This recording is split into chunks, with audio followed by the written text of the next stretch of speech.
City update ન્યૂઝમાં આપનું સ્વાગત છે। નવસારીમાંથી એક ગંભીર અને ચોંકાવનારી અકસ્માતની ઘટના સામે આવી છે।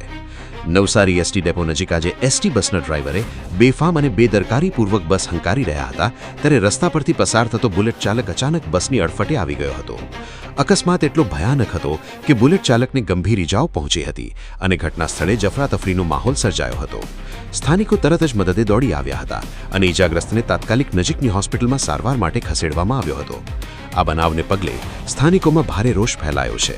લોકો દ્વારા એસટી બસના ડ્રાઈવર સામે કડક કાર્યવાહી કરવાની માંગ ઉઠાવવામાં આવી રહી છે। સાથે જ રસ્તા પર સુરક્ષાના પ્રશ્નો ફરી એકવાર ચર્ચામાં આવ્યા છે। પોલીસે ઘટનાની જાણ થતાં જ સ્થળ પર પહોંચી વધુ તપાસ હાથ ધરી છે અને સમગ્ર મામલે કાયદેસરની કાર્યવાહી શરૂ કરવામાં આવી છે। City update news Sufiyan Mulla જોડાયેલા રહો, કારણ કે હવે શહેર નહીં સમગ્ર દેશ કહેશે આ છે સિટી અપડેટ ન્યૂઝ।